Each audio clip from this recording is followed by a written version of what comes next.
Decimos con frecuencia, yo lo digo mucho, que tenemos un Estado muy ineficiente, y eso es verdad el 50%. El otro 50% de la verdad es que tenemos el Estado más eficiente del mundo, no solo para el mundo de lo público, sino para lo privado. ¿Dónde somos el Estado más eficiente del mundo? En el lado de la extracción de los ingresos. Pero no solo Hacienda. Hacienda, Dirección General de Tráfico, las multas de los ayuntamientos, Urbanismo, sí. urbanismo. ¿Cuál es la cantidad justa de impuestos? La necesaria para cubrir las serie de servicios que tiene que proveer el Estado. Hay impuestos, como sabes, cuya recaudación cuesta más que el propio ingreso que se genera. Pues quita ese impuesto. Es que sobre la DAN hay una cosa que yo creo que nadie somos. Es un puzzle que no somos capaces de montar. ¿Por qué llega el quinto día la ayuda? Es que lo que tenemos en Moncloa es aquella rueda de prensa en la que hay 200 muertos, daños materiales incuantificables, gente que ha perdido la vida, y empieza la prensa y el presidente dice: yo estoy bien. Ni tú, ni yo, ni los que son más jóvenes que nosotros van a tener una pensión así de clara. Y hay que empezar ya. Las pensiones están garantizadas. ¿Cómo están garantizadas? ¿Has hecho cuentas nacionales donde has metido el dinero de todos los contribuyentes durante todos estos años? ¿O has hecho lo que en el sector privado se conoce como una estafa piramidal y está penalizado? Bueno, familia, pues como estamos intentando empezar y arrancar el programa con nuestro invitado, que ahora veréis, y que nos estaba costando, la verdad, que entrar en materia, porque bueno, salen muchos temas interesantes, dijimos, bueno, vamos a introducir y vamos a empezar a grabar para que todo esto pueda quedar constancia. Entonces, os traemos hoy a una persona que, dentro de la concepción que nuestra audiencia y nosotros suele tener de la política, pues bueno, no sé si decir la palabra verso suelto o no sé si utilizar una expresión, pero bueno, yo cuando comenté que iba a tener una charla, tertulia, entrevista con él, pues en general la gente le hizo bastante ilusión y a mí también en ese sentido. Así que, bueno, vamos a poder enfocar directamente a don Iván Espinosa de los Monteros, que tenemos por aquí. Y bueno, le voy a hacer preguntas que genuinamente me interesan a mí. O sea que desearé que sean pues, de vuestro agrado y entretenidas, pero que sepáis que aquí hay curiosidad genuina por muchas cosas que, bueno, pues que espero que nos ilustre. Pues Iván. encantado, para eso hemos venido. Genial. Pues bueno, habíamos descorchado varios temas antes de cámaras, pero vamos a tratar de que quede algo un poquito ordenado. Así que, empezando así como un approach general, Iván, ¿hacia dónde dirías tú que se dirige España en el plano? Vamos a diferenciar un poco lo económico de lo político-social, si es que se puede. Es difícil porque la parte económica viene siempre muy determinada por la parte política en un país como España. Piensa que más o menos el 45-46% de nuestra economía procede del sector público y el otro 55% pues, está altamente regulado. Correcto. Es prácticamente imposible hacer nada en España sin encontrarse constantemente con el mundo normativo, fiscal, que tú te dedicas y del que eres experto, pero también de control, de exigencia, en tantos aspectos que además van creciendo con el tiempo, porque antes era el cumplimiento de la normativa mercantil y de la fiscal, pero ahora vamos introduciendo elementos nuevos, el de la igualdad, el del género, el del LGTB, lo que sea, ¿no? Entonces es muy difícil separar las dos cosas. Dicho eso, España está en un punto que yo creo que los jóvenes no son conscientes de hasta qué punto estamos en un momento tan malo.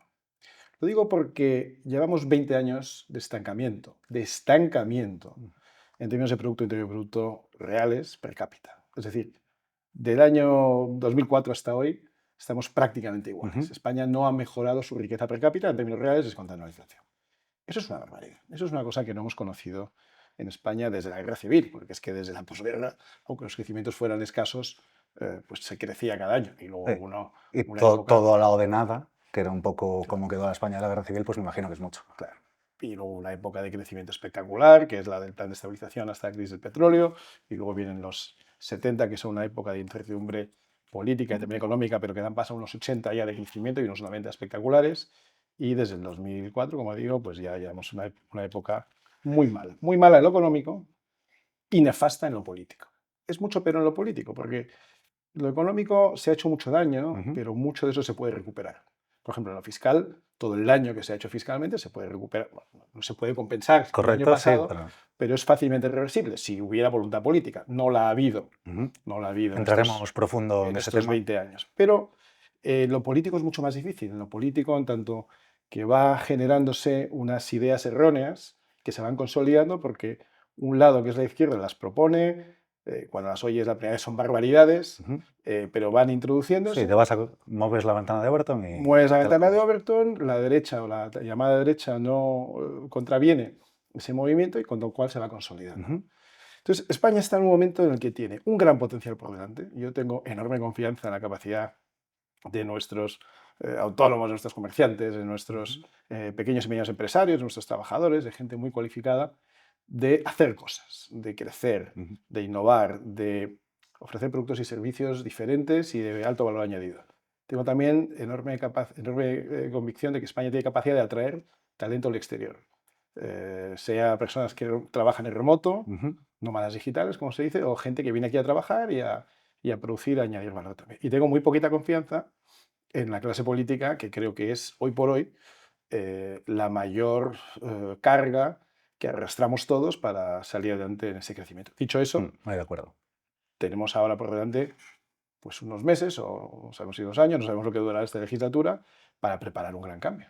Porque si estamos muchos de acuerdo en que esto debe suceder, eso se debería notar en Sí, porque los... todos tememos caer, no de Guatemala en Guatepeor, pero sí de Guatepeor en Guatemala, en el sentido de volver a tener pues, más Rajoy 2.0, en ese Bueno, el sentido. riesgo efectivamente es que haya un aparente cambio político sin que haya un cambio de fondo, un cambio real, ambicioso, de rediseñar todo para bien.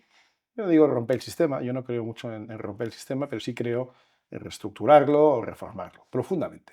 Claro, eso requeriría, primero, una gran visión y, segundo, un apoyo, por supuesto, un apoyo suficiente de los votantes, pero tercero, una gran capacidad de ejecutar y aguantar las consecuencias a corto plazo de la presión mediática, sindical, social, que se produciría, sabiendo que a medio y largo plazo las consecuencias van a ser muy ¿Y fuertes. cómo llegas a una posición en la que puedes, iba a decir imponer, pero bueno, lanzar una serie de normativas que te pongan en contra todos esos poderes si antes has tenido que convencer a una mayoría de la población? Y la sensación que tenemos es que las ideas que España necesita para mejorar jamás serán votadas por los españoles. Bueno, tenemos una gran desventaja y una gran ventaja. La gran desventaja es la que tú apuntas. Todos los medios de comunicación están en contra, todos los sindicatos están en contra, todo statu quo está en contra. Por cierto, incluidos algunos de los partidos que deberían ejecutar ese cambio. Correcto, totalmente. Pero tenemos una gran ventaja, y es que en otros países eso ya se está produciendo. O sea, es visible. El cambio en Italia, desde que llega Meloni, es visible. El cambio en Argentina, del que se cumple ahora un año, es Muy visible. muy visible. Con una bajada espectacular de inflación, con una bajada espectacular de riesgo país, con un enorme optimismo y una elevada confianza de los empresarios, con las expectativas muy elevadas. Pero es que esto no es lo mismo con Trump, lo hemos visto. Tampoco es nuevo, lo vimos en los años 80 en la Inglaterra o en el Reino Unido de Margaret Thatcher, que empezó con enormes huelgas y oposición sindical por las reformas que impuso y acabó con el Reino Unido, después de una década, en una posición de privilegio. Bueno, venía de una situación crítica. Lo vimos con los Estados Unidos de Reagan, cuando coge el país en el año 80, en un momento desmoralizante o desmoralizado, porque venía pues, de un presidente imputado que tuvo que dimitir, de un presidente Carter que fue muy blando, de una crisis, bueno, de la derrota de Vietnam, de la crisis de los rehenes de la embajada de Irán, de un desprestigio internacional muy grande, y en 8 años se le da la vuelta y se vuelve a colocar como el país líder del mundo en esos años, ¿no? Bueno, quiere decir que esto se puede hacer. Y esta es la gran ventaja, que lo hemos visto, tenemos el ejemplo. Bueno, pues será el momento de que los políticos sean valientes e intenten, para el bien del país, para el bien de la nación, implementar las ideas correctas. O sea, que lo digas con tanta verdad y tanta certidumbre da un poco de esperanza, aunque la verdad que... Pues es que la esperanza es enorme. Yo creo que no hemos visto, bueno, y añado una más, los jóvenes cada vez lo tienen más claro. ¿Gracias a qué? Pues a que se informan mejor en el sentido que ya pues no hacen caso a los medios de comunicación, que no son fiables, tienen acceso directo a las fuentes, tienen acceso directo a la información, y luego, oye, pues tienen a través de redes sociales pues canales o programas o cuentas como la tuya y como otras muchas, que están dando una versión de la realidad mucho más aproximada y mucho más acertada a la realidad, ¿no? O sea que claro que hay mucha esperanza. Yo tengo sobre todo esperanza en los jóvenes. Yo quiero tenerla, la verdad, y tengo a veces el ángel y el demonio de esto no tiene salvación o, oye, lucha para ir más adelante por esto.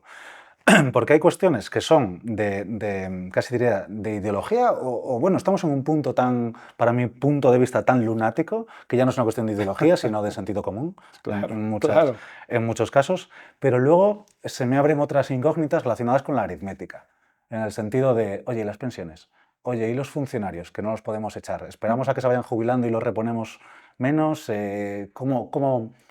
Claro, a mí se me queda muy grande, ¿no? Lo del el Estado. Es como, oye, lo comprendo a nivel conceptual, pero luego me imagino que hay, oye, que es algo muy complejo y más algo tan grande. Claro. ¿Qué podemos hacer con esto? Joder, porque claro, se nos jubilan los baby boomers, tenemos tan poca natalidad, la ambición de mucha gente joven es ser funcionario.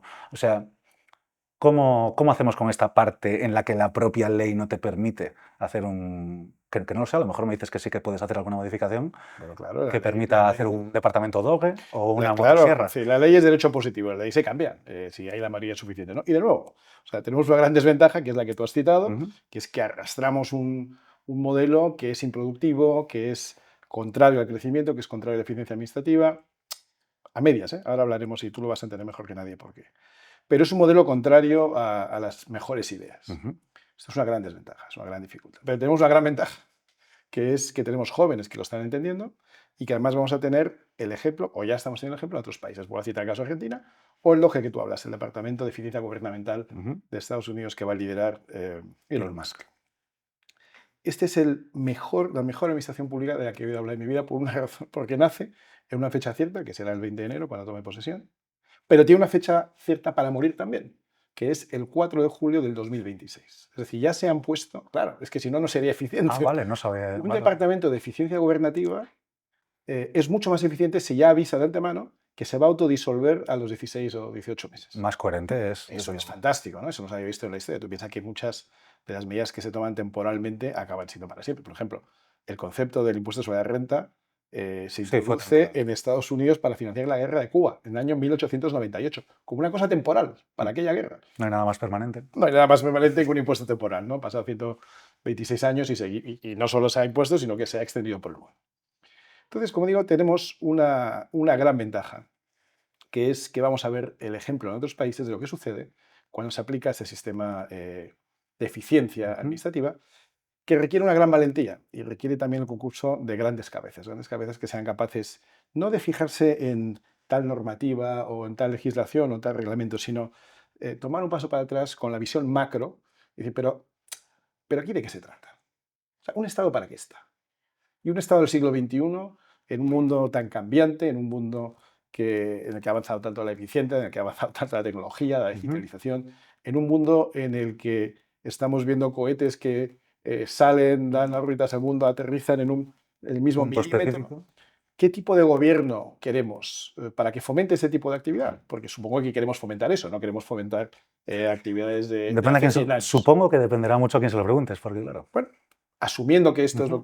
lo que creemos que tiene sentido común, tenemos que tener líderes con la visión de cambiarlo todo. Insisto, no de romper el sistema, no se trata de romper el sistema, sino de rediseñarlo todo. Y claro, tienes que arrancar por preguntarte para qué sirve un Estado, o para qué debería servir y para qué no. ¿Qué funciones debería cumplir y cuáles no? Y aquellas que deba cumplir, cómo organizarlas de manera más eficiente y que se entrometa menos en la vida de los ciudadanos. Es decir, que sea eficiente para ellos y que no sea un lastre Te para iba a hacer ellos. una pregunta, pero bueno, ya me la has condicionado con que no sea, o sea, que no se meta en la vida de las personas. Bueno, que se meta lo menos Claro, posible. ¿cuál es tu concepción? O sea, ¿cuál es ese estado Mira, que debería ser?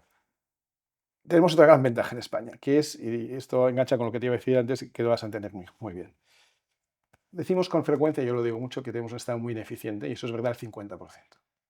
El otro 50% de la verdad es que tenemos el Estado más eficiente del mundo, que es un ejemplo, no solo para el mundo de lo público, sino para lo privado. ¿Dónde somos el Estado más eficiente del mundo? En el lado de la extracción de los ingresos. Iba a decir el spoiler de Hacienda. Pero no solo Hacienda. Hacienda, la Dirección General de Tráfico, Ujú. las multas de los ayuntamientos, Urbanismo, sí. urbanismo, es decir, cualquier sistema que el Estado utilice para extraer el ingreso de manera Funciona bien. legítima Funciona bien, sí. o un poco abusiva, porque a veces es un Legal, poco de abusiva, manera de legal. manera legal, es súper eficiente. O sea, en España, desde que se introduce el NIF en los años 80 y se trae aquel gran superordenador, ¿sabes? Que el primer superordenador que llega a España, para la época, tenía hasta nombre, se llamaba Berta, ¿no? Lo trajo IBM, no se trae a un centro de investigación, a una universidad ni a un laboratorio. Se trae a la Hacienda Pública Española, ¿no? Entonces, desde que se introduce el NIF y se introduce la manera de cruzar datos, que es un concepto que probablemente no se decía así en su momento, pero que Ujú. se viene haciendo de manera muy eficiente en España. Yo creo que está Hacienda por delante de Google y de la Hombre, inteligencia artificial de casi todas las lo que se tecnologías. está implantando ahora mismo a nivel de cruce de datos y de colaboración entre Es brutal, ¿no? jurisdicciones es... Es brutal. Entonces, Oye, sabemos que sabemos ser eficientes. Y por cierto, esto es interesante, no siempre fue así. La llegada de aquel ordenador, que es el primer paso en una historia de éxito de Hacienda, de Administración Tributaria, en el sentido de ganar cada vez más eficiencia, arranca con un fracaso, que es que en la transición el ministro de Hacienda mostraba su frustración ante la escasa capacidad que tenía el Ministerio de Hacienda justamente para generar y recaudar impuestos, ¿no? Tiene una conversación... Es que en los años 80 tenía que ser complicado, la verdad. Los años 70, los años 70.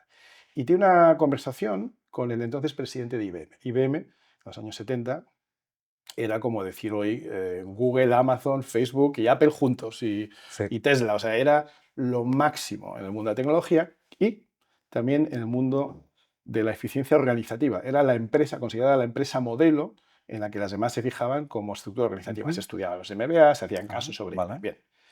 Cuando aquel ministro de Hacienda habla con aquel presidente de IBM España, le dice, pues mira, yo te puedo ayudar con dos cosas. Tú lo que necesitas es un buen sistema organizativo, yo te puedo mandar gente nuestra que te ayude a estructurarte bien, y luego necesitas sistemas informáticos de la época, y también te lo podemos proveer. Se llega a un acuerdo, que yo se tarda porque hay que construir el sistema, pero mientras van formando cuadros, van generando sistemas organizativos dentro de la hacienda pública, efectivamente, lo que era un ministerio pues burocrático, lento, con muy pocas capacidades, se convierte en pocos años en un ministerio tremendamente eficiente. De hecho, se tarda años porque el ordenador ese pues, se tarda en construir. No lo llega a inaugurar aquel ministro, lo inaugura Felipe González ya en los 80, pero ese es el primer paso de una tendencia que ha seguido siempre Hacienda, que es estar cada vez más en el frontispicio de la tecnología y la capacidad eficiente de hacer su trabajo. Y ahí es donde consideras que está el atisbo de esperanza. Bueno, pues ahí tenemos el modelo. ¿Qué queremos? ¿Una justicia eficiente? Tráeme a los técnicos de Hacienda. No que vayan a saber más de impartir justicia que los jueces, pero claro que te van a ayudar a organizar mejor la justicia. Lo que no podemos tener son 17, bueno, son 17, pero son 8 o 9 sistemas independientes entre ellos, que no se hablan, los de los juzgados de una comunidad y de otra. Pero bueno, la propia Hacienda muchas veces, la autonómica, tiene información que la estatal desconoce y que a veces... No, que la estatal desconoce, no. La Hacienda estatal conoce todo. Viceversa. Eso sí, pero la Hacienda estatal lo conoce todo. Bueno, pues implántame ese mismo sistema, o por lo menos esa misma filosofía de sistema, en el sistema judicial, en el sistema sanitario. ¿Por qué tenemos un sistema sanitario tan deficiente en materia de inteligencia, conocimiento, tecnología, digitalización? Cuando yo entro por la puerta de un hospital, ¿por qué no hay una cámara que me reconoce, salvando todos los procedimientos de protección de datos, y que ya puede tirar de mi historial, y que puede tirar incluso el historial de mi padre y de mi abuelo, y conocer si hay algún tipo de rasgo genético que debe saber el médico antes de verme?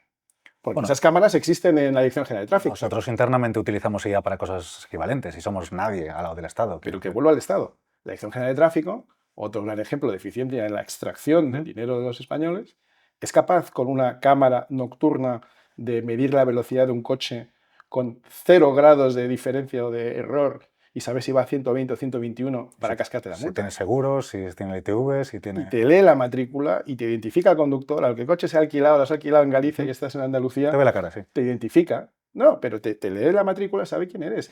Y si no sabe quién es porque el coche se ha alquilado, conecta con la base de datos del Avis o el Hertz o el Europcar de turno y te lee. A un cliente le han sacado imágenes de su cara en el coche, de un coche que no era suyo, entrando a España. O sea, eso por supuesto. Que asusta, ¿eh? Pero que además te lee la matrícula, conecta con las bases de datos y te casca la multa. Y dices, no, pero si yo soy un andaluz que iba por encima de la ciudad en Cataluña, pero ahí las administraciones públicas funcionan muy bien. Entonces te digo, mira, pero si yo soy un andaluz, entrar a un hospital en Cataluña, ¿por qué no funciona igual de bien?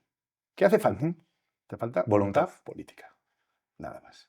Y lo segundo, además de la voluntad política, que si es necesario es tener una visión clara de para qué queremos el Estado. Porque aquí ya entramos en materia fiscal. ¿Cuántos son los impuestos correctos? Pues depende. Depende. No es cuál es el modelo hasta ahora. Los impuestos correctos son lo máximo que puede extraer los españoles y perder las elecciones. Ese es el modelo. Y luego ya veremos cómo lo gastan. Incluso algo que no hace un bandido estacionario, por ejemplo, que es, oye, o un parásito, que es, te parasito lo suficiente, pero no permito esquilmarte. Y a veces el Estado sí que los emprendedores, por ejemplo, por lo menos hay un componente su objetivo, de que se sienten así. Es que no hay ninguna duda. Y por eso muchos de ellos los que pueden se van. Es que se van contra su propia voluntad. Lo que desde Fiscal vivimos es un drama, ¿eh? No es nada comparado con lo que yo te puedo contar. Hay un componente... Pero bueno, pero vamos al tema. Es decir, ¿cuál es la cantidad justa de impuestos? Pues no la que puedo esquilmar sin que pierda secciones, sino la necesaria para cubrir la serie de servicios que tiene que proveer el Estado. Pero claro, hagamos un presupuesto en base cero. Empecemos otra vez a pensar, porque todo ha cambiado mucho en estos últimos 50 años o 20 años.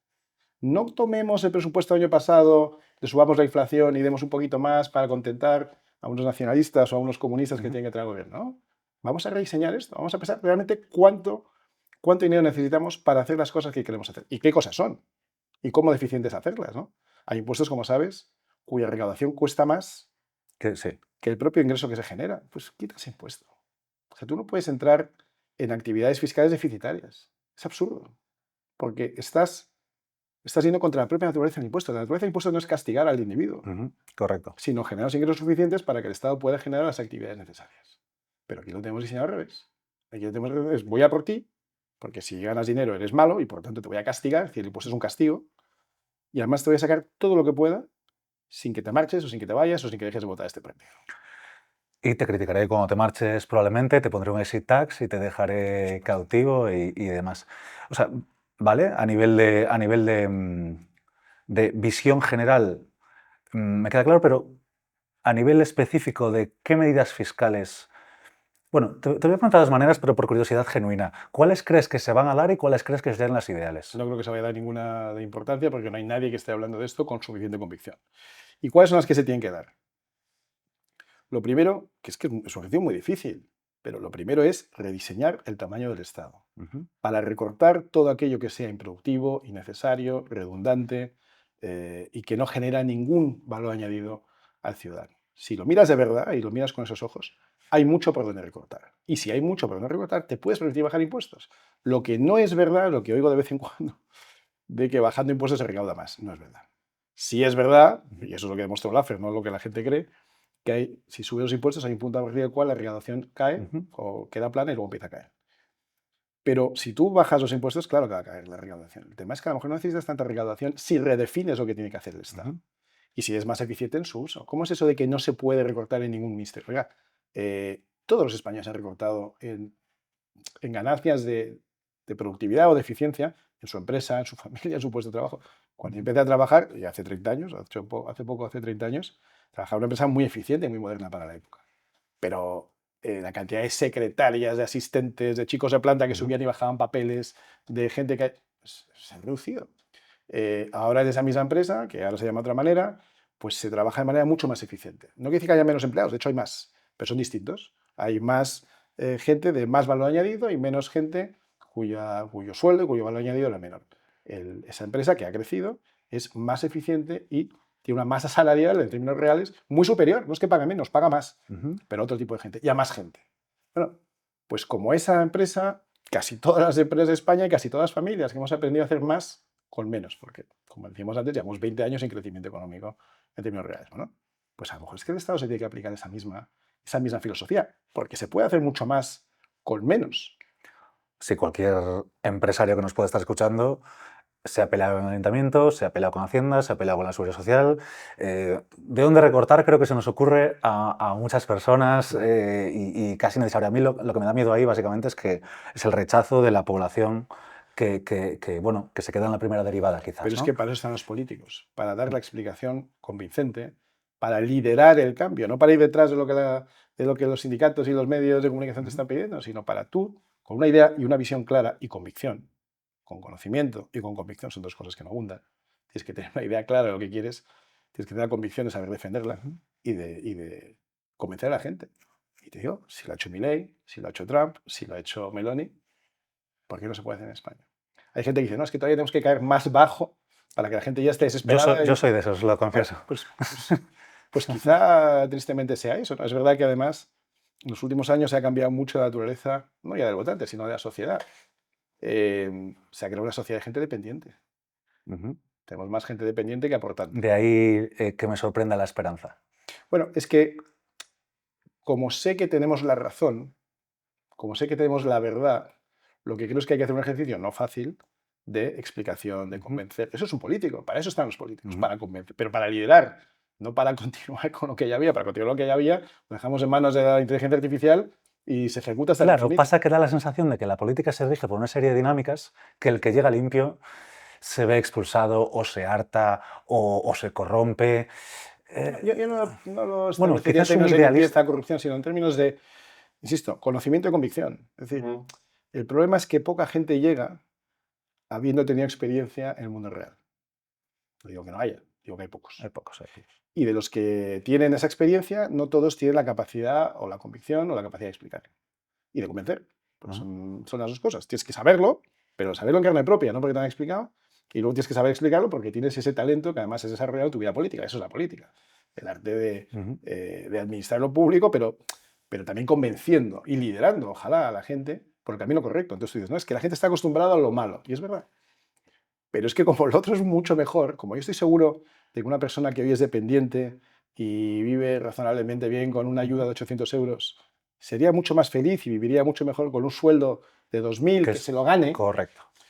pues es que creo que hay que convencerle, y hay que convencerle con ejemplos, de manera ilustrativa, hay que pues, señalar sitios donde se está haciendo, hay que recordar a la gente que antes, no digo en el siglo XIX, digo hace 20 años, España iba por ese camino e iba bastante mejor. Hay que explicar a los jóvenes que no han vivido nunca una época de crecimiento económico sostenido, que hay un posible futuro y eso te permite cosas que hoy no se plantean los jóvenes, comprarte una casa, formar una familia, tener un vehículo propio, quiero decir, echar raíces, convertirte en parte de la estructura y no ser todo coyuntural, ¿no? Estas cosas, si nos las creemos, claro, esta es la condición previa, y yo sí me las creo, tienes que encontrar gente que las sepa explicar también y convencer. Por lo tanto, aunque tú dices, no, es que hay mucha gente dependiente, ya hay más gente dependiente que aportante, ya lo sé, pero es que incluso a esa gente hay que convencerla demostrándose. Y es que estoy deseando tocar la fiscalidad, porque es por lo que no estáis escuchando, pero es que necesito ahondar un poco más en esto, porque de verdad es algo que a mí no sé decir, frustra, si da impotencia, si da desasosiego. O sea, yo vivo el día a día de los empresarios que se marchan. Y el denominador común es que es el mismo a todos. Todos queremos volver. O sea, absolutamente todos. Entonces, a mí lo que por lo que soy tan escéptico con la cuestión de la esperanza es porque aunque surgiera ese líder carismático, con capacidad de comunicación y con las ideas que nosotros entendemos correctas, que estoy de acuerdo contigo, con que creo que tenemos la verdad, porque creo que muchos hemos hecho el ejercicio de valentía de poner nuestras ideas a escrutinio, esforzarte en ver ese debate con ese crack del otro lado que de verdad puede ponerme contra las cuerdas. O sea, creo que hemos hecho ese ejercicio. En ese sentido estoy contigo, pero el problema es la masa. Pues, Y veo a raíz, por ejemplo, de La Habana, que se entregan a personalidades, están como deseando ser liderados, pero entregan esa batuta, esa antorcha olímpica, como lo quieras llamar, a personas que no han demostrado nada más que, oye, han hecho un clic que les gusta, pero no hay contenido, no hay ideas. Y dices, es que nos vamos a meter en el mismo sitio donde estábamos antes. bueno, yo creo que estás tocando un tema que, bueno, vamos abriendo nuevos capítulos, ¿no? Nos podemos poner filosóficos si quieres, que... No, esto es muy concreto. Es decir, yo me comparo con... O sea, yo recuerdo cuando yo tenía algunos años menos, ¿no? La edad de los jóvenes de ahora, 25, 30 años menos. Y lo que yo recuerdo es que la política no era un tema que preocupara especialmente, ni a los españoles ni a los jóvenes. ¿Por qué? Porque más o menos funcionaba. ¿Por pasotismo? Ah, vale, por el estilo No, suizo, ¿no? no, Por lo porque mismo. no era necesario. Correcto. Entonces nos preocupábamos de nuestra vida, nuestras carreras, nuestras aficiones, lo que fuera, ¿no? Hoy en día, lamentablemente, ya no es así. Es decir, estamos gobernados por el peor gobierno posible, el peor momento posible. Se ha repetido mucho. Posiblemente los 20 peores años de la historia en muchas décadas. En muchas décadas. Y lo que vemos alrededor, en general, no es muy esperanzador, ¿no? Pues entonces llega el momento en que ya no podemos dejarlo todo en manos de los políticos. ¿Y eso qué quiere decir? Pues quiere decir que la sociedad civil tiene que empujar, tiene que exigir, tiene que motivar, tiene que pinchar, en el mejor sentido, a los políticos para que esos políticos también pues, intenten ser un poco mejores, sean un poco más creativos y den más esperanza. ¿Y eso cómo se hace? Pues se hace con canales como este, se hace desde redes sociales, se hace desde asociaciones, fundaciones, movimientos de asociación civil. Batalla cultural en general. Porque si no hay batalla cultural previa, no es posible que haya luego un movimiento Es político. que da la sensación de que vivimos afincados en la emoción constante, no importa la razón, no Bueno, importa. pero eso es parte de nuestra sociedad y claro, esa sociedad produce los tipos de políticos que tenemos hoy, ¿no? Pero si queremos cambiar eso, pues la sociedad tiene que cambiar también. No vale pensar que una sociedad epicúrea, que no está dispuesta a generar ningún esfuerzo ni ningún sacrificio, por supuesto, súper simplificando. Pero una sociedad, Sí, pero te lo compro, que es lo triste. pero una sociedad epicúrea no puede exigir unos políticos sacrificados.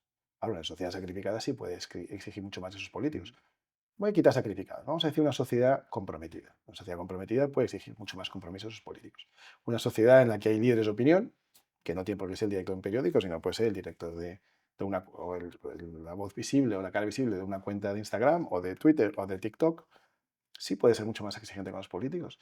Y si alrededor de estos líderes, de la sociedad civil, de las redes sociales, se empieza a generar movimientos exigentes con los políticos, exigentes de una manera muy específica. Oye, queremos esto, queremos reformas, pero reformas de verdad, no que me cuentes un rollo. Sí, que todo es aparente, todo es estético, todo es simulado. Y temas como el de la Dana que tú me contabas, pues yo creo que lo que hacen es estimular esto. Es decir, hasta ahora hay mucha gente que te dice, bueno, los impuestos son muy altos, pero es que el Estado... Sanidad, carreteras. Sanidad, carreteras, que sí, ya, pero ¿y cuando hay un desastre como este? ¿Dónde está la respuesta del Estado? ¿Cómo es posible? Es que hay tantas preguntas respecto a Dana, ¿no? ¿Cómo es posible que una nación que sabe desde el siglo XVII que esas riadas se producen de manera constante, vamos a decir periódica? ¿Cómo es posible que una nación que vio en un momento mucho más pobre de su historia, en los años 60, cómo una ciudad como Valencia fue arrasada, reaccionó y fue capaz de generar un desvío del cauce para que no volviera a suceder, gracias al cual ahora no ha habido en Valencia ningún fallecido, afortunadamente? ¿Cómo es posible que una sociedad que en el año 2003, en su plan hidrológico nacional, tenía previsto acometer infraestructuras equivalentes a las de Valencia, que hubieran tardado lo que hubieran tardado, aunque hubieran tardado 20 años, pero hubieran estado listas en el año 2023, hubieran evitado las riadas, hubieran evitado los desastres consecuencia de la Dana en este del año 2024. ¿Cómo es posible que ahora que ha pasado lo que ha pasado con muertos, con desastre, ahora estamos en el momento de recuperarnos pero ¿alguien está pidiendo la creación de esa infraestructura para evitar que vuelva a pasar en el año 2034? No, todo es un peloteo político de un lado al otro, ¿quién tiene la culpa? ¿Por qué? Pero voy hasta la sociedad civil también. ¿Quién en la sociedad civil está exigiendo el cumplimiento de aquel plan ideológico nacional o de otro, porque han pasado 20 años, seguro que somos capaces de hacerlo mejor, para que ya, en cuanto acabemos de limpiar y reformar y revertir los daños causados materiales, los humanos son imposibles de revertir, en esas localidades, lo siguiente tiene que ser ya la puesta en marcha de un nuevo plan de infraestructuras? Y para que eso se ejecute ya tenían que estar trabajando los ingenieros de caminos. Pero claro, si el país lo dominan los ingenieros sociales, los de ingeniería social en vez de los ingenieros de caminos... Sí, creadores de campañas más que... Pues vamos por muy mal camino, nunca mejor dicho. Pero ¿quién está exigiendo ahora a los políticos de uno y otro signo, porque aquí hay los dos signos, que se ponga en marcha ya el plan para que en el 2029 o 33 o en el 2041, cuando vuelva a haber, porque va a volver a haber una Dana, no es ni cambio climático ni estas chorradas, es una cosa que sucede periódicamente por la orografía del lugar, por el clima, pero no por el cambio climático, porque lleva así desde hace siglos, para que cuando se vuelva a producir, que se va a volver a producir, se encauce como se ha encauzado en Valencia. ¿Quién está exigiendo eso?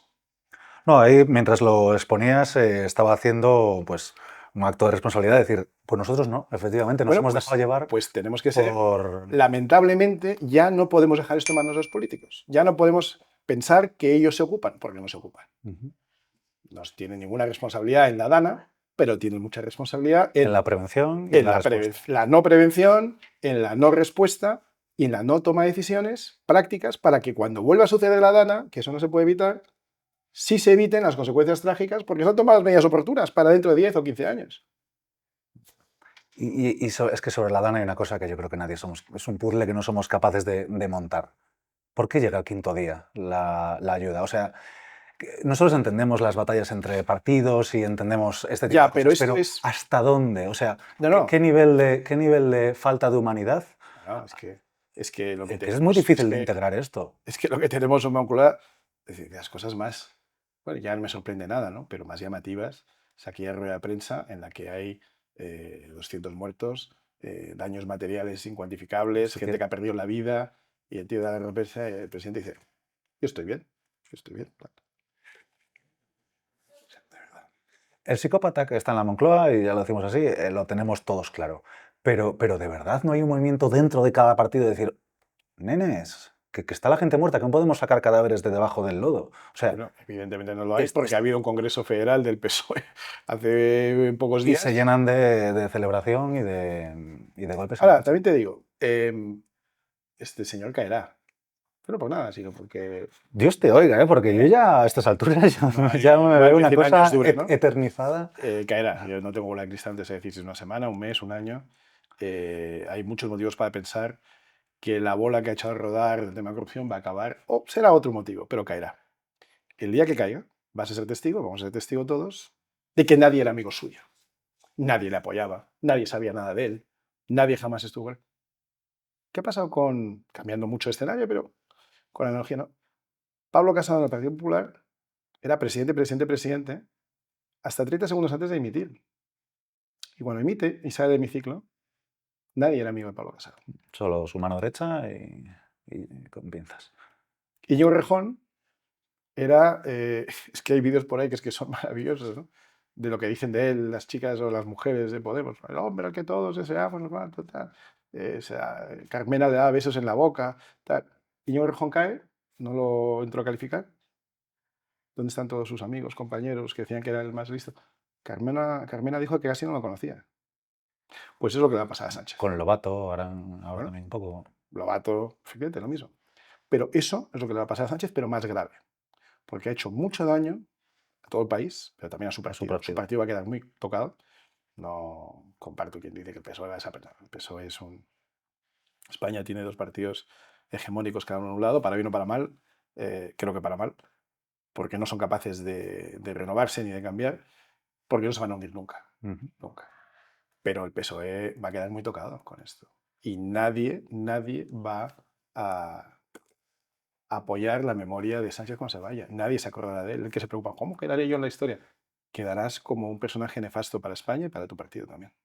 Que se escucha mucho en la calle, la ha superado a Zapatero. Bueno, cuando creíamos Zapatero, que no claro, es que sí que hay una conexión ahí. no te quepa duda que hay una conexión, pero no es que hay una conexión. Hay gente que cree que lo que llevamos viviendo estos últimos 20 años desde la llegada de Zapatero en 2004, llegó un poco antes, pero desde la llegada al poder en 2004, es un momento excepcional en la historia del PSOE. Quizá porque la única memoria viva que tenemos del PSOE anterior a esto fueron los años de 82 del 82 al 96 de Felipe González, que jamás lo voté, jamás me gustó, jamás. Pero que era otra cosa. Pero si lo piensas bien y lees un poco la historia, es al revés. La excepción no es lo que tenemos ahora. La excepción fue la época de Felipe González. Porque el PSOE tiene una historia que es de violencia, una historia antidemocrática, una historia de golpes de Estado, una historia de represión, una historia de utilizar la democracia siempre que le sirva y de recurrir a la violencia cuando no, que es anterior a Felipe González. Y que la gente en general desconoce. Y que la gente desconoce. Y que de otra manera, porque hoy a lo mejor no pueden dar golpes de Estado, pero no pueden cambiar la Constitución, pero la cambian por la puerta de atrás, invaden las instituciones, no creen en la democracia, ni la apoyan, porque la democracia consiste en que haya también intercambio, que haya cambios de gobierno. ¿no? Entonces ellos hacen cualquier cosa con tal de que no gobierne la derecha. Incluido pues pactar con Bildu, con la RC, que es un partido golpista, con el PNV, en fin. Entonces, no es que ahora estemos viviendo un momento excepcional de la izquierda. Es que lo excepcional fueron aquellos años que, insisto... Me das una de cal y una de arena, una de esperanza y una de desesperanza. Bueno, es que yo creo que la izquierda se tiene que reformular por completo. Pero Y la esperanza. todo Occidente, además. Bueno, todo el mundo, porque toda esta izquierda es una izquierda que deriva del marxismo. Felipe renunció al marxismo en aquel congreso de Suresnes en los años 70, pero realmente el partido no renunció al marxismo. Y cuando Felipe cae, cambia completamente la dinámica del partido. Y la llegada de Zapatero y su continuidad con Sánchez, que son lo mismo, es una muestra de eso. ¿no?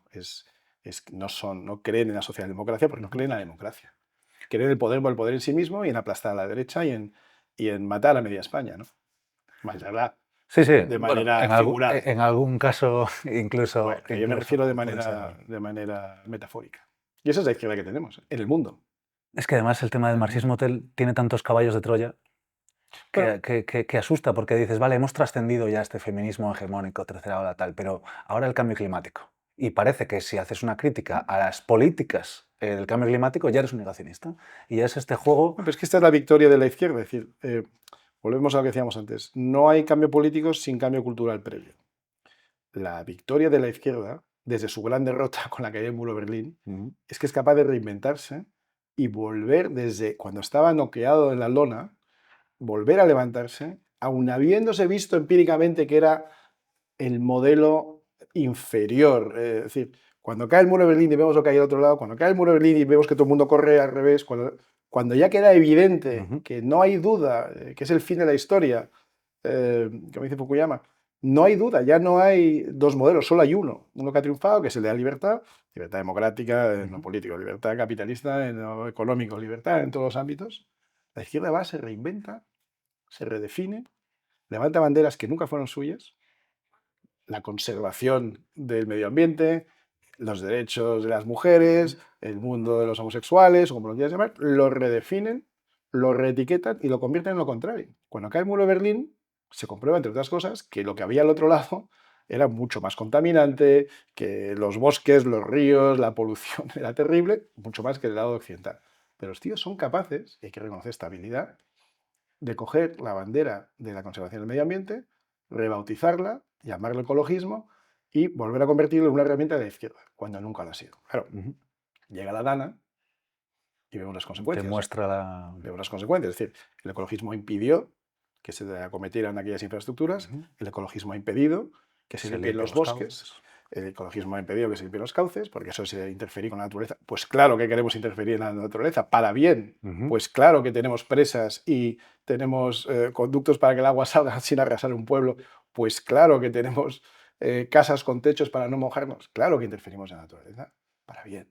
Claro que hacemos autopistas para que nos podamos Que transportar. está evangelizando mucho Bukele con eso, en ese sentido, con el tema de la minería. Bueno, entonces, volviendo al tema, te cogen la conservación del medio ambiente y lo convierten en ecologismo radical de izquierdas. Te cogen los derechos a las mujeres.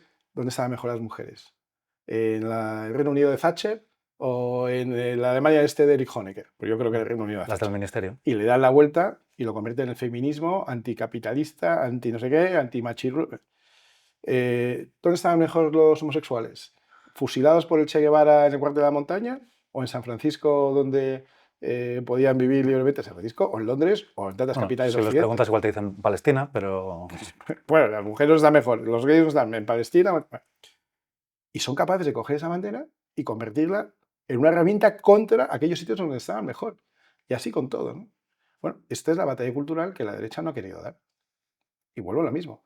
Ya no lo podemos dejar en manos de los políticos. Ahora hace falta que la sociedad civil lo haga. Antes la sociedad civil tenía muy difícil organizarse.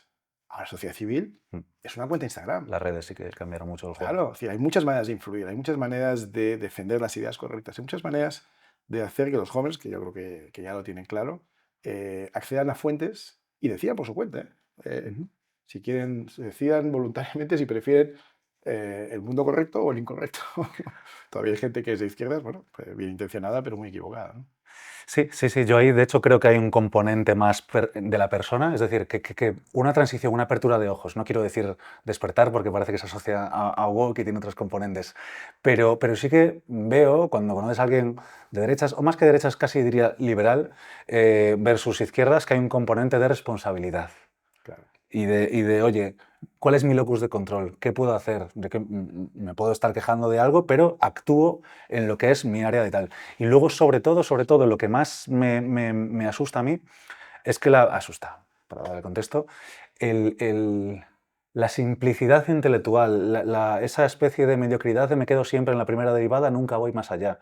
Y cuando intentas ir más allá es como que hay un porcentaje de la población tan amplio que ha construido como identidad en torno a su ideología que es como que les romperías el ego en un sentido psicológico y estricto, de decir, oye, que esta persona igual luego no sabe quién es, o le rechaza su grupo de amigos, o le rechaza su familia incluso. Es que has utilizado una expresión que me ha hecho gracia porque me rodaba un chiste de Reagan y es muy gráfico. Reagan contaba que en la convención del Partido Demócrata, o sea, de izquierdas, había un niño vendiendo gatitos recién nacidos, ¿no? Y entonces, gatitos demócratas, gatitos eso no lo demócratas, no lo conoces. Gatitos progres, ¿no? Gatitos progres y tal, y toda la gente compraba. Y entonces a la semana siguiente en la misma ciudad hay una convención del Partido Republicano, que es el liberal conservador. Y entonces dice, gatito republicano, sí, son los mismos gatitos. Entonces, el periodista llega y dice, oye, un momento, chaval, que yo te vi la semana pasada y decías que esos gatitos antes eran demócratas y ahora son liberal conservadores. ¿Por qué? Dice, no, es que ahora han abierto los ojos. ¿Sabes? es un poco eso, ¿no? Es decir, yo entiendo perfectamente la gente que tiene una preocupación social.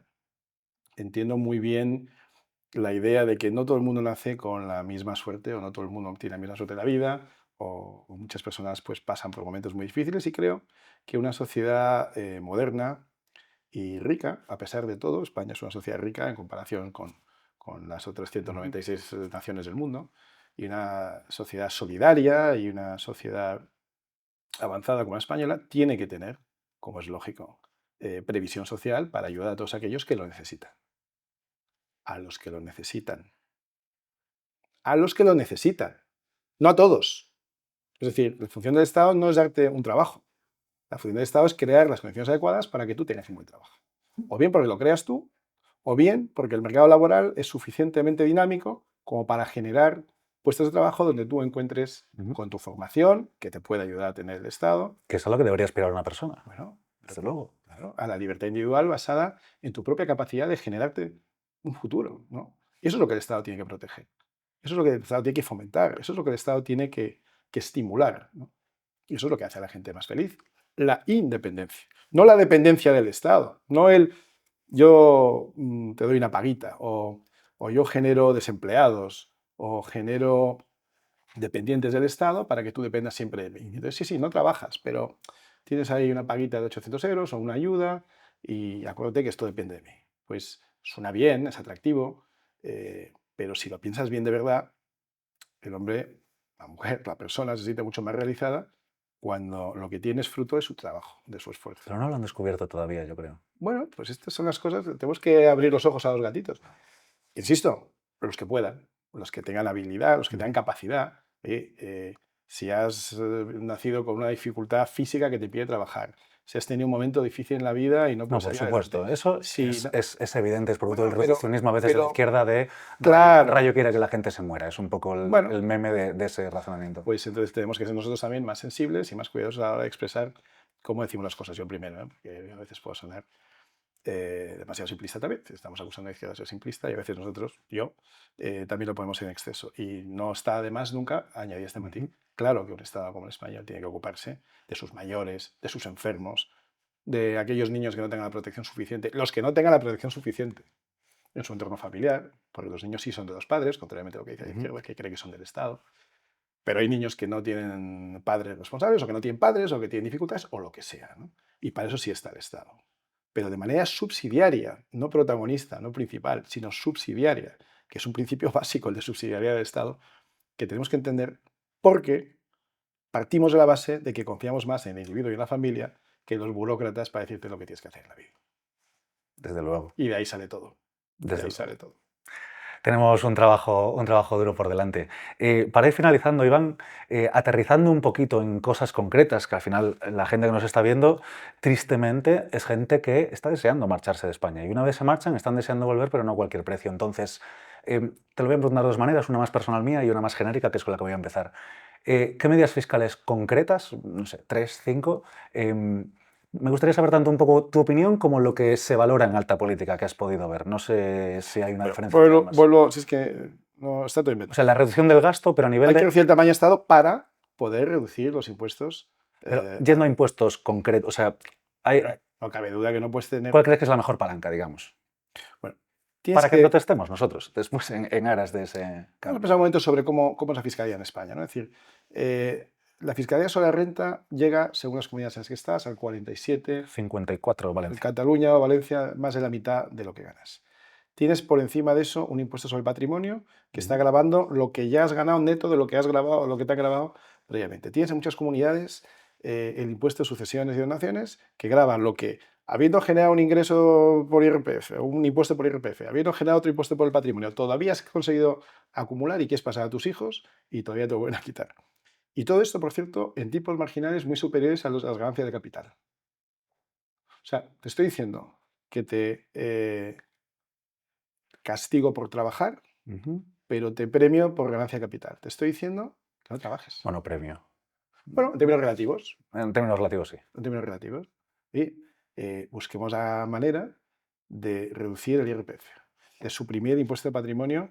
Porque por ley. un inciso que me ha parecido gracioso, porque si tú traes este debate en la palestra, hablar de armonización entre ambos IRPFs, ya sabemos hacia dónde van a armonizar. No, Es que yo escucho jamás, porque eso es la palabra que izquierda para subir. Es que escucho eso y me acojono y me digo, me voy a poner un IRPF. Armonizar es la palabra que hay que evitar, porque es lo que hay que decir subir. No, redúcemelo. Redúcemelo a unos niveles que me estimulen a trabajar más. Por cierto, no solo los impuestos, cotizaciones sociales. Es que no las diferenciamos de impuestos. O sea, Bueno, los son en sentido estricto, tributos. Pero claro, no puedes estar cobrando las cuotas autónomas que les estás metiendo, que son una barbaridad, facturen lo que facturen. Pues habrá que también modificarlas o moderarlas en función de la cantidad de ingresos que genera un autónomo, de manera mucho más marcada como están ahora. Tendrás que tener un sistema alternativo y complementario para las pensiones, porque ni tú ni yo ni los que son más jóvenes que nosotros van a tener una pensión así de claro. Y hay que empezar ya. Bueno, ya llegamos tarde. Había que empezar en los años 70, cuando la natalidad empieza a bajar. De nuevo, hay que hacer un ejercicio explicativo. La gente tiene que comprender cómo funciona el sistema de pensiones. A mí me gustaría incluso que lo entendieran los diputados, porque yo he escuchado en la Comisión del Pacto de Toledo, que es la que sigue el tema Sí, que parece una bolsa. Bueno, es que de verdad que a veces les oigo y a veces dudo de si Ignorancia, si es más ignorancia o es más maldad, y no estoy seguro. Todavía hoy no estoy seguro si es más ignorancia o más maldad. Veníamos debatiendo en la comida cuántas veces, pensando sobre política, se da esa disyuntiva, decir, oye, ¿esto? Cuando te dice un político, esto está garantizado, las pensiones están garantizadas. ¿Cómo están garantizadas? ¿Has hecho cuentas nacionales donde has metido el dinero de todos los contribuyentes durante todos estos años que han ido capitalizando una tasa de interés compuesto que ha ido generando una bolsa para que cuando él se jubile pueda tirar de esa bolsa? Porque eso sí sería garantizar las pensiones.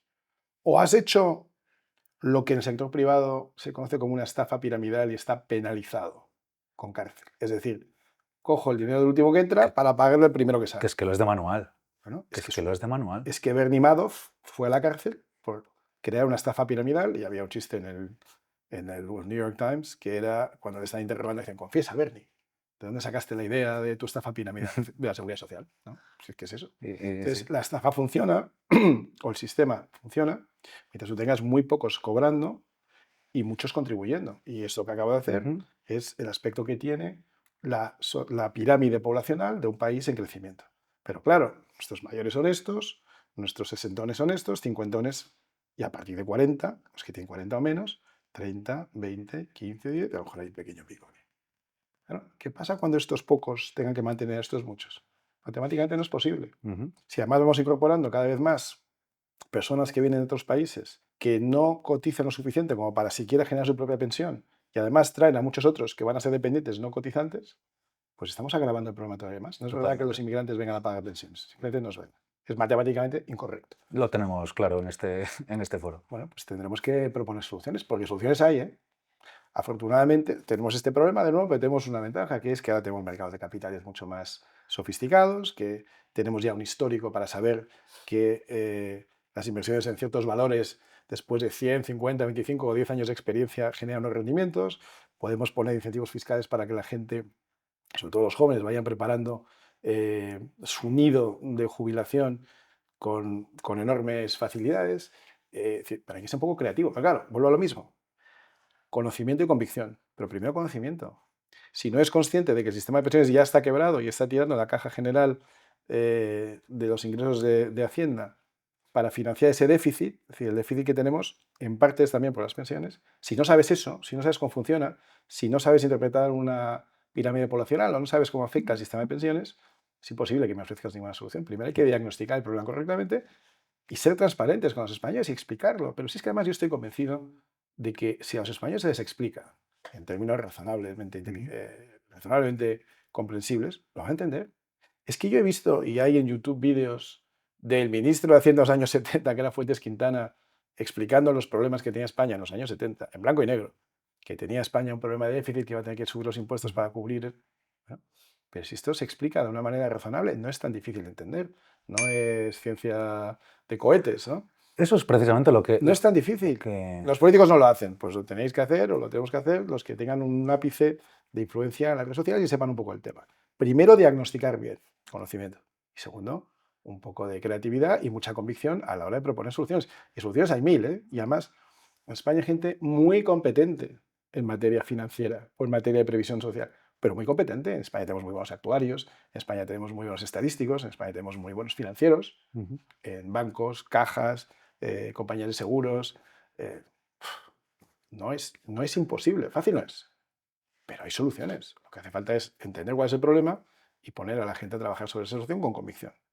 No sé si estoy yo un poco espiritual en esta etapa de mi vida, que me parece que es como que el conocimiento no importa mientras no haya un cambio previo en la mente de la persona que Bueno, estamos de acuerdo. Por eso digo que el elija cambio... libertad sobre seguridad, que se quiera hacer cargo de su propio futuro, que no confíe en Perdona, papastados. es que no es libertad sobre seguridad. Es que entre libertad y seguridad yo a lo mejor también elijo seguridad. Es libertad sobre dependencia. Que es que no es seguridad. Que el Estado no Bueno, es apariencia de seguro. seguridad, vamos a decir. No es seguro, es falso que seguro. Si todos los años estamos gastando más de lo que ingresamos, lo que estamos es generando un déficit que se acumula en forma de deuda que pagarán los que vengan detrás. De hecho, ya lo pagamos nosotros. Porque una parte enorme de nuestro presupuesto es simplemente pagar los intereses y la devolución de capital de la deuda de los años anteriores, que nada tiene que ver con nosotros, que es la deuda que viene acumulando, bueno, tiene que ver con nosotros que hemos elegido a esos políticos que nos han endeudado. Y luego, por cierto, hemos hablado un poco de esto, ya para acabar, pero hay que poner el país a trabajar. El país tiene un potencial brutal. Esto de Valencia y Paiporto. Esto es una tragedia. Bien. Pero tenemos que poner el país a trabajar. Pues empecemos con las infraestructuras para que esto, cuando vuelva a suceder, no tenga consecuencias. Pero la generación de infraestructuras en España, que tanto crecimiento nos dio en los años 90, es una oportunidad brutal, pero brutal.